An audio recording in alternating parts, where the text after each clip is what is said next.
नमस्ते दोस्तों, स्वागत है आप सभी का आपके अपने चैनल हिंदी यात्रा में। आज हम बात करेंगे हिंदी भाषा की विशेषताओं की। तो सबसे पहली विशेषता की हम बात करते हैं, हिंदी भारत की राजभाषा है।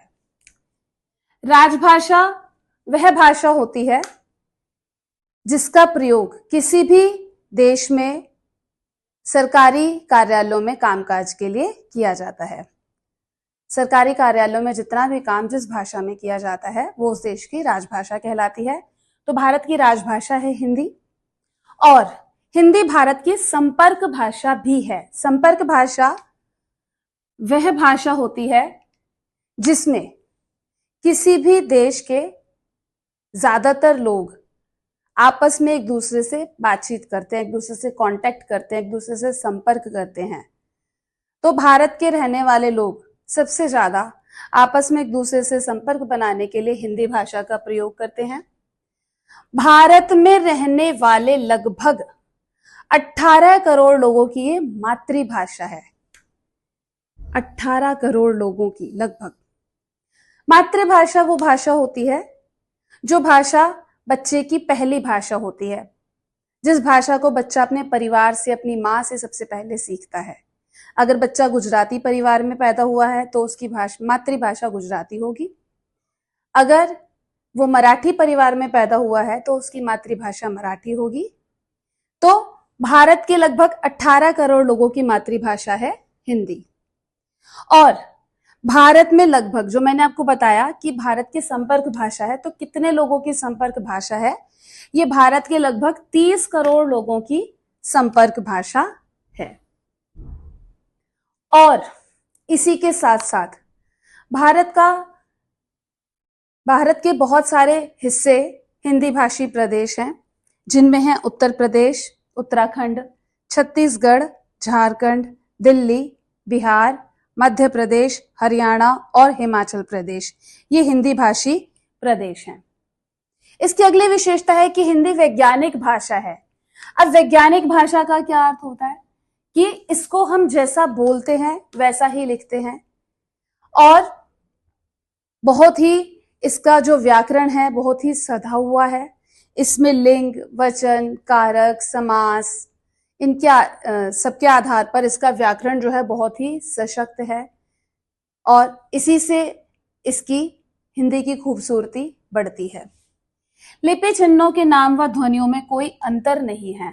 जैसे अगर रोमन भाषा की अगर हम बात कर लें, रोमन लिपि की बात करते हैं, तो उसमें लिखा जाता है बी और पढ़ा जाता है ब। जबकि हिंदी भाषा में अगर हम बी लिख रहे हैं तो हम उसको बी ही पढ़ेंगे, अगर ब लिखा है तो उसे हम ब ही पढ़ेंगे। तो इनके लिपि चिन्हों के नाम और ध्वनियों में कोई भी अंतर नहीं है। अगली विशेषता है कि हिंदी सिर्फ भारत की ही राजभाषा नहीं है, बल्कि ये फिजी देश की भी राजभाषा है। और सिर्फ भारत के ही 30 करोड़ लोगों की ये संपर्क भाषा नहीं है, बल्कि विदेशों में भी Mauritius, Fiji, Trinidad, Yemen, Suriname, America, दक्षिण Africa, Germany, Uganda, Nepal, New Zealand में भी बहुत बड़ी संख्या में हिंदी भाषा का प्रयोग किया जाता है।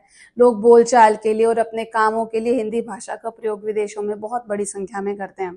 यहाँ तक कि डॉक्टर जयंती नौटियाल जी ने अपने 20 वर्षों के अथक शोध के बाद उन्होंने देशी विदेशी भाषाओं की आंकड़े संकलित किए कि कौन सी भाषा कितनी ज्यादा बोली जाती है। तो उन्होंने अपने शोध के बाद ये सिद्ध कर दिया कि विश्व में सबसे ज्यादा बोले जाने वाली भाषा चीनी नहीं बल्कि हिंदी है। और ये हिंदी का स्वभाव है बहुत ही बढ़िया कि इसके अंदर उदारता और लचीलापन है। ये उदार और लचीला इसका स्वभाव है। कैसे उदार और लचीलापन? कि इसने अपने अंदर अलग अलग देशों की भाषाओं को भी समाहित किया हुआ है। पुर्तगाली भाषा के शब्द इसमें हैं, फारसी भाषा के शब्द इसमें हैं, अंग्रेजी भाषा के शब्द इसमें हैं। तो ये उदार और लचीलापन इसका स्वभाव है। देशज शब्द तो इसमें हैं ही, और इसी के साथ साथ तत्सम और तद्भव शब्दों को भी ये अपने साथ आगे लेकर पढ़ती है। इसकी अगली विशेषता है कि संपूर्ण विश्व में सबसे ज्यादा फिल्में हिंदी भाषा में ही बनती हैं और टीवी चैनलों पर समाचार पत्र, विज्ञापनों का प्रसारण भी हिंदी भाषा में ही किया जाता है। और इसकी एक विशेषता ये भी है कि इसका शब्द भंडार 1 करोड़ से भी ज्यादा है। इसकी जो वोकैबुलरी है वो 1 करोड़ से भी ज्यादा है। इसके अंदर 1 करोड़ से भी ज्यादा शब्द हैं हिंदी भाषा में। तो मैं आशा करती हूँ कि आप सभी को ये हिंदी भाषा की विशेषताएं बहुत अच्छे से समझ में आ गई होंगी। धन्यवाद।